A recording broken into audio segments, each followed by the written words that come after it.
Hello, my name is Paul, and I am proud to be a science nerd. I studied physics in college and graduate school, and later on, I worked as an astrophysicist at NASA. Now I teach astronomy and physics to college students.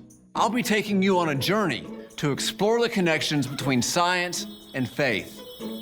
Thank you for joining me.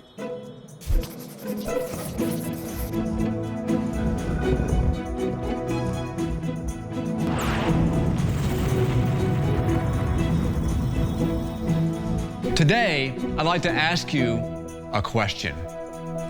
What are you scared of? The dark? Public speaking? Spiders? Clowns? Well, when I was a child, I was scared of one thing, that my life was a meaningless accident. I was afraid that God was not real. And when I was about 12, I had a nightmare. I was in the basement of our house, and the floor just collapsed under me. My hands grasped for something to hold on to, but found nothing, and I fell into a great void. And I was still falling when I woke up.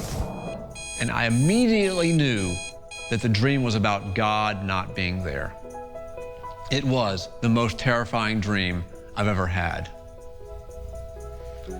After I came back to the Christian faith in my mid-20s, one of my friends gave me a book. It argued that science disproves God. Now, I started reading it, but you know what? By the third chapter, I got so scared that I put it down and didn't pick it back up for years. It was the same old childhood fear, this time brought to me at the hands of science. A number of prominent authors have built their entire careers on the idea that science shows that God is no more than a fairy tale. Now, I'm no longer afraid of that idea. One reason is that I now realize that science can't do everything. Science shapes the way I think. It prevents me from believing nonsense. But what does science say if we ask it? What is a human being? Science says a human being is a creature, an organism within an environment. It says a human being is a collection of about 1 million billion trillion atoms. That's 1 followed by 27 zeros. About 62% of these atoms are oxygen, 24% are carbon, 12% are hydrogen, 1% are nitrogen, and then there's calcium, phosphorus, potassium, sulfur, and about 50 others too. Science also tells us that these atoms must be arranged in a very particular and complex way.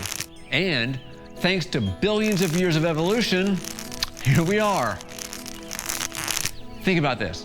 The atoms themselves are neither living nor conscious, but when they are arranged into a human being, both life and consciousness somehow emerge from them. This is weird and wonderful and completely, totally mind-blowing. But it's also limited. Have you ever stopped and looked hard at yourself in a mirror and asked yourself, who am I? What am I even doing here? Why am I alive today? How should I live? These questions strike powerfully at some point for nearly all people.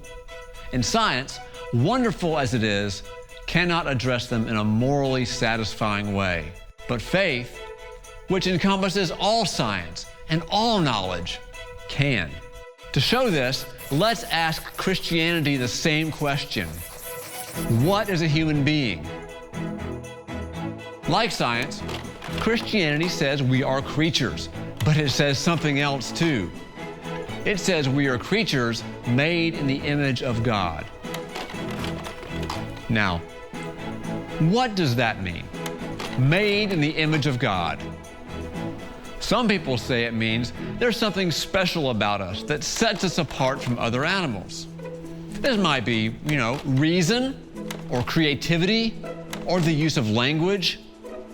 But whatever it is, makes us kind of like God. Others say the image of God is relational.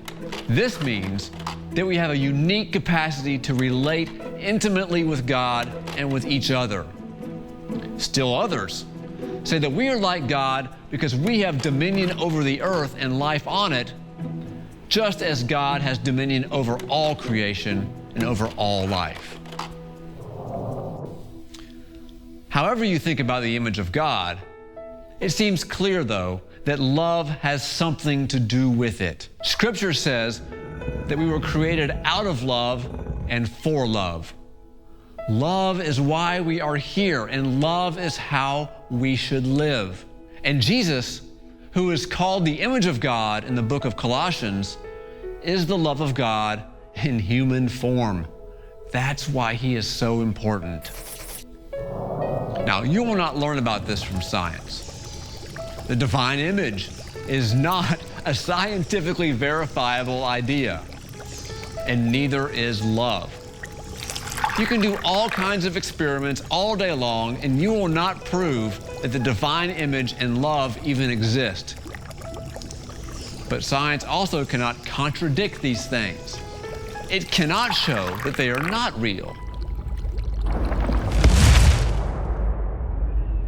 We can ask ourselves, are we fantastically complex collections of atoms and nothing more? Or are we fantastically complex collections of atoms that somehow carry the divine image and have a deep capacity for love? Have we evolved in a vast and ancient cosmos in which we are an accident?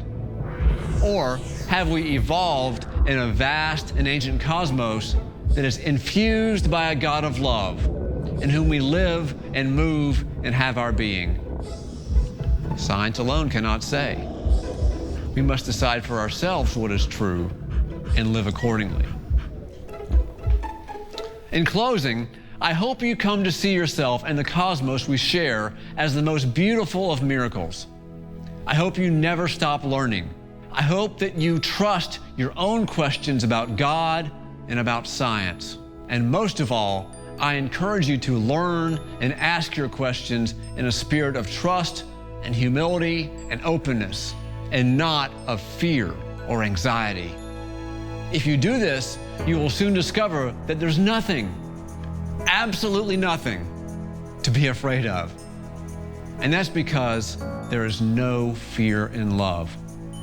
May God's perfect love, which drives out all fear, guide you on your journey through the cosmos.